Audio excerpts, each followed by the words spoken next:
Chloé Réjean, Quentin Bayou, Marc Bodnar, Alexandra Cicluna.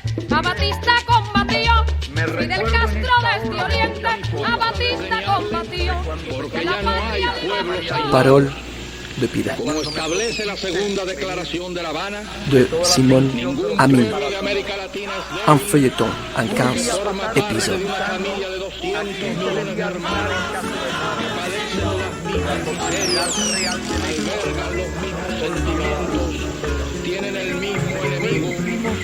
Aprendimos a quererte desde la histórica altura donde el sol de tu bravura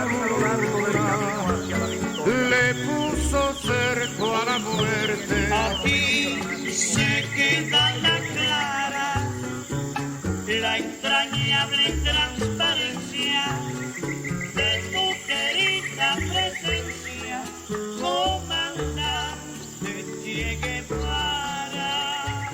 6e épisode.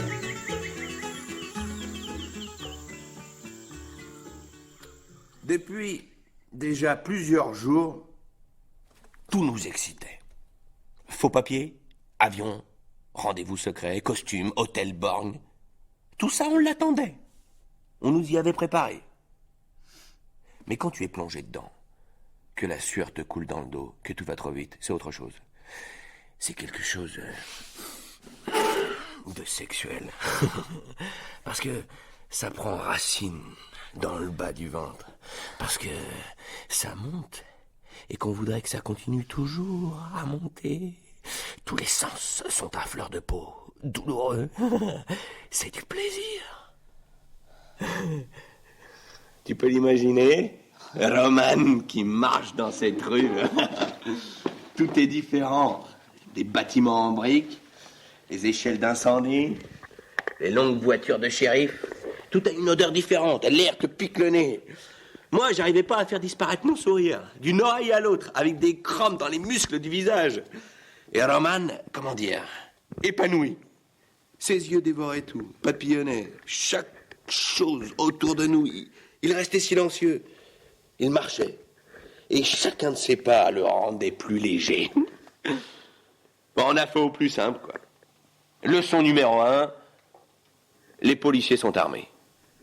Direction, le commissariat. C'était au coin d'une rue peu passante. Le planton, devant le bâtiment, portait un fusil, mitrailleur. Tous les deux, on s'approche, direct, comme si on allait lui demander un renseignement. Comme dans le film de Radel. Non, pas vraiment. Le scénariste, il a dû lire le témoignage du flic dans la presse. Et pour sûr, le pauvre Biquet, il n'a pas pu raconter la vérité toute nue. Hein. Bon, l'action, elle était bien rodée. Je devais poser une question pour détourner son attention. Et Roman devait faire son brillant numéro. Né contre le bitume et tout ça. Donc, on avance. Et je demande au flic où est la station de métro la plus proche ou l'arrêt de bus. Bon, quelque chose comme ça. Le planton tend le bras pour nous indiquer la direction et... le chargeur de son fusil tombe sur le trottoir. Oui. Alors tout gêné, il se penche pour le ramasser. On n'en revenait pas. Bon, il s'est pas relevé, bien sûr. À cause de l'avant-bras de Roman qui a cogné sa nuque. Hop, on est déjà en route. Tranquille. Le fusil démonté dans un sac de sport, excité de manière démesurée.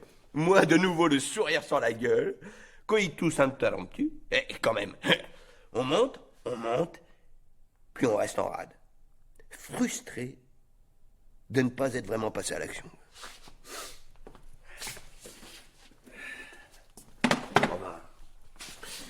Pas pour très longtemps. Il nous a fallu quelques jours. 2, je pense. Pour braquer notre première banque. Un petit bijou. Rodé, comme si on avait toujours fait ça. Alors moi, qui tire dans le plafond, Roman qui joue les gros bras, et Loya qui fait les promeneuses avec un faux ventre de femme enceinte et s'éloigne paisiblement avec l'argent, pas loin de 50 000 $. Et j'ai su que là, c'était parti. La clandestinité, elle est savoureuse. Ta vie, elle est multipliée par 2, par 10, par 100. La révolution, là, elle est jouissive.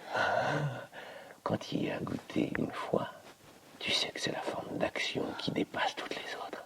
C'est l'urgence de l'action, l'impératif de l'efficacité, absorbé par les moyens. On en arrive à oublier la fin.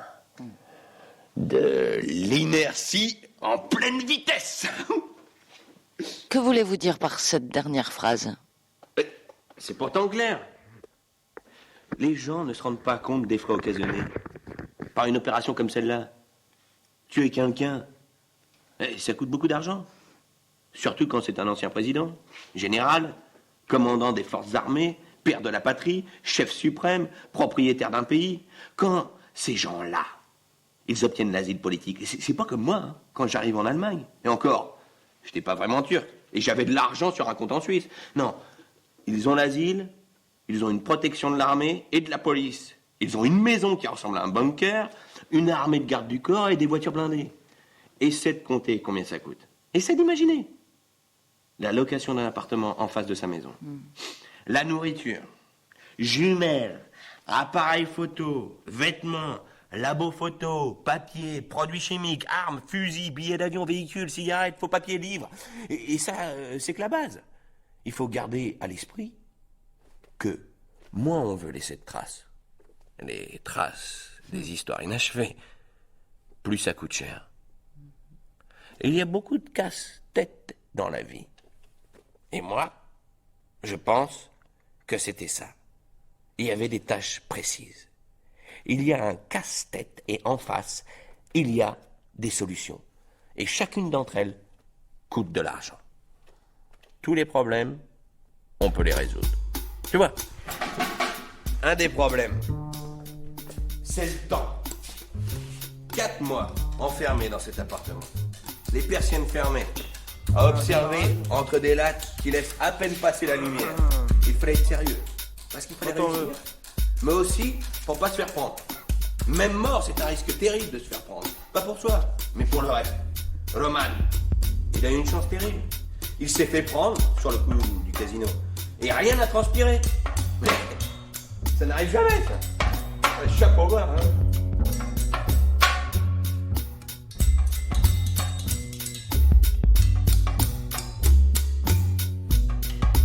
Un dictateur en fuite ressemble à un poisson.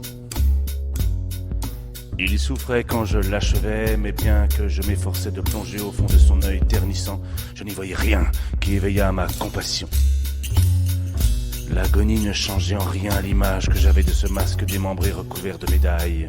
Cette figure, haïe, n'avait aucun moyen de me faire partager sa douleur, sa souffrance et son probable étonnement lorsque je déchargeais ma dernière balle ne lui permit pas de me communiquer la mémoire partielle d'émotion. Je ne vis pas la brûlure laissée par la balle, je ne vis pas le sang. Il ne coula pas.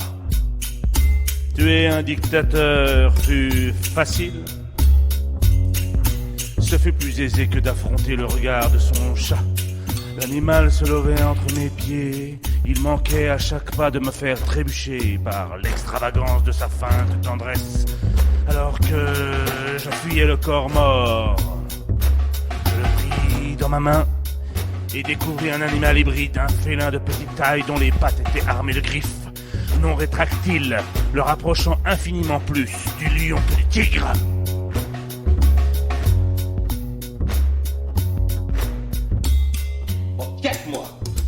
C'était un minimum pour connaître le fonctionnement de la maison, de l'autre côté de la rue, les habitudes, tout savoir. Ou alors, c'est qu'il sort sur le balcon juste en face, il suffit d'un fusil et d'un bon tireur, mais ça arrive que dans les films. Lui, il sortait pas, et puis même, c'est pas très sûr. Regarde Reagan ou le pape, ils les ont loupés. Et si ça foire, c'est pire. Bon, de toute façon, ça ne se présentait pas de cette façon. Bon, 4 mois, ça fait 122 jours. Au début, c'est facile. Tu fais ton trou, chacun construit son terrier, ses habitudes. Bon, c'était plutôt facile. Roman, il nous faisait toujours rire. Il était toujours content. Prêt à faire des conneries sans s'en rendre compte. il adorait prendre des photos. À toutes les entrées et sorties, hein, du bâtiment. Et tout ce qu'on pouvait voir par les fenêtres ou dans la cour, très vite, il a pris des photos dans notre appartement. De cette vie tellement étrange qu'on avait. A été extra, ces photos. L'agrandisseur, il était dans la salle de bain. Installé sur une planche posée en travers de la baignoire. Un jour, il est rentré pour faire ses tirages. Et Loya, elle était dans la baignoire. Il a fermé les yeux, en tirant vivement la porte. Elle rigolait. Elle était tellement joyeuse, cette fille, qu'on oubliait que c'était une tueuse. Elle lui a dit d'entrer. Et il a tiré ses photos, les yeux à moitié fermés, pour ne pas la voir nue dans son bain. C'était un drôle de jeu entre eux. Elle le provoquait. Elle nous provoquait, c'est sûr. Mais c'était tellement impossible pour nous de concevoir la moindre sexualité. Loya, elle restait l'icône. Il était amoureux, sûrement, mais comme il aurait pu être amoureux de la Vierge s'il avait été cul béni. Je pense pas que les cathos ils visualisent vraiment le sexe de la Vierge entre ses jambes. L'hymen. De toute façon, moi j'ai jamais eu le fantasme de la virginité. C'est un truc de pouvoir, un fantasme d'impuissance. C'est pas comme ça que les relations entre un homme et une femme. C'est pas des relations de pouvoir. Moi, ma virilité, c'est jamais quand je suis avec une fille que j'exprime. Alors, à partir de ce jour-là, c'est devenu une habitude. Il allait tirer ses photos quand elle prenait son bain. Elle fumait doucement. Il développait les photos. Elle lui montrait. Ils parlaient pas. Ils étaient juste ensemble. De toute façon, on parlait pas. Contrairement à ce que tu dois penser, je suis pas un bavard. Je pense que nous n'avons pas échangé plus de 5 phrases. 5 phrases pendant tous ces mois passés ensemble. 10 peut-être, si on compte les années qu'on suivait. Nous ne parlions jamais. Je veux dire, jamais de ce qui nous préoccupait vraiment. Jamais un mot de politique. Jamais un mot de l'engagement et des doutes. Jamais un mot. Je courus, et la pluie tomba dru, comme je serrais le quadrupède au creux de mon bras. Une course précipitée dans cette ville qui n'attendait pas l'eau. Longeant ces maisons du soleil sans gouttière dont les toits m'arrosaient de leur première eau sale. J'écumais cette eau qui emportait sur son passage la poussière des années de sécheresse. Je bravais le déluge avec mon maigre spécimen de la race animale écrasé contre ma poitrine, masqué par ce flot trouble puis opaque. J'évitais les trous de ces trottoirs tant de fois arpentés lorsque je guettais les manies et coutumes du défunt tyran. Ces trous changeaient de place, comme autant de gouttes d'eau qui tentaient de se rassembler pour devenir mer. Je ne voyais pas le moyen d'éviter la submersion, pour peu que ces trous d'eau cachés sous la surface ne brisassent pas mes jambes comme des pièges carnassiers qu'ils tentaient d'imiter. Ces histoires de photos, c'est la seule chose que je regrette sur toutes ces années. Avant de tirer les négatifs, on grattait les visages sur le négatif. Toutes ces photos, ça en tête, il ne reste aucune image avec nos visages. Les seules photos, c'était celles des faux papiers. Et celles-là aussi, elles partaient en fumée quand on changeait d'identité. Moi, ça me manque. J'ai toujours adoré les images, le cinéma. Maintenant, je me rattrape. J'ai un appareil numérique et je prends tout et n'importe quoi. Mais ça compense pas. Tu vois, là, toute cette interview, ça me fait chier depuis le début que ce soit pour la radio. J'aurais aimé passer à la télé. Je sais pas si t'as remarqué, mais Roman n'a jamais masqué son visage avec ses bras ou sa veste. Tu sais, tous les condamnés font ça. Quand les journalistes et les photographes, ils s'agglutinent pour choper le visage flou d'un détenu à l'arrière d'une voiture, tout le monde a interprété ça comme un excès de morgue. Mais c'est des cons. Ça lui a beaucoup nui pendant le procès. Mais moi, je suis sûr que lui aussi, il voulait laisser la trace de son visage quelque part. Les photos, les images, c'est une grande partie des souvenirs. C'est la partie solide. Nous, c'est comme s'il nous manquait un gros bout. Le truc des photos, ça me ramène à l'histoire des animaux. Tu sais, La question de Loya à l'école militaire. Moi, j'aimais pas trop ça. Mais, alors, Roman, en fait, de l'autre côté de la rue, à part les allées et venues par la grande porte cochère, il s'est passé pas grand-chose. La seule animation, c'était un chat. Un chat pas possible. Roman, il en était fou de cet animal. Il le prenait sans cesse en photo. Sur les rebords des fenêtres, sur les murets. Il l'appelait le lion. Et c'est vrai que c'était un bien étrange chat. Il avait le corps intégralement rasé, à l'exception d'un large collier de poils autour du cou et d'une touffe au bout de la queue. Ah, son attitude, elle était pas commune. Un chat. Ça minaude, ça se prélasse, ça paresse. Ben lui, non. Il paradait. Roman, il pouvait passer des heures à l'observer. Il faut dire que le temps était long. 122 jours. On peut s'ennuyer ferme. Une course sans espoir, et pourtant je n'évitais pas les divagations de mon esprit qui déjà représentait mon improbable accouplement avec la créature déjà hybride blottie. Dans mon giron, Noé baise la chimère après le déluge. Pauvre race humaine, pauvre chat, tu délires, car tu savais en pataugeant dans la boue que ta victime te condamnait. Plus de retour possible. Retour vers quoi? Assassin pour la révolution. Tu te fermes les portes de la patrie. Mes espoirs devinrent des utopies. La patrie se transforma en une terre imaginaire où un gouvernement régnait sur un peuple heureux. N'était-ce pas déjà le cas? Jamais je suis accroché à la vie matérielle comme une anomie dans cette eau trouble, à l'image de ce mollusque aux lèvres allongées. Je glissais mon pied par l'orifice de ma coquille pour qu'il se rive à la pierre qu'il foulait. Amphibie, accroché au corps étranger. Que valent ces mots? Écrire, parler, penser sont des simulacres insensés. Seule l'action a un sens et une direction. Laisse-moi te dire le sens.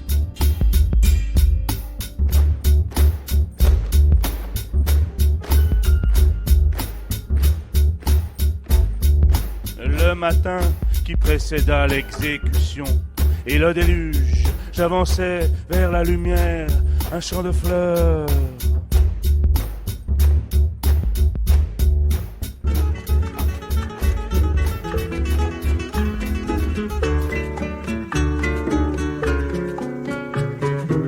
Parole de pirate de Simone Amino. Chloé Réjean Loya. Quentin Bayou Euseb. Marc Bornard Roman. Alexandra Cicluna, la journaliste. Et Carolina Pechenet. Luis Martínez Saiz. Brontis Jodorowsky.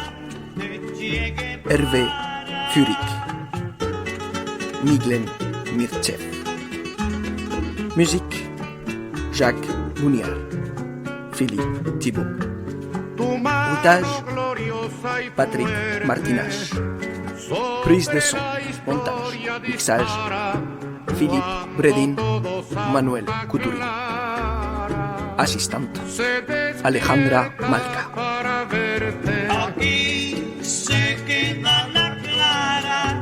Realización Claude Guerra.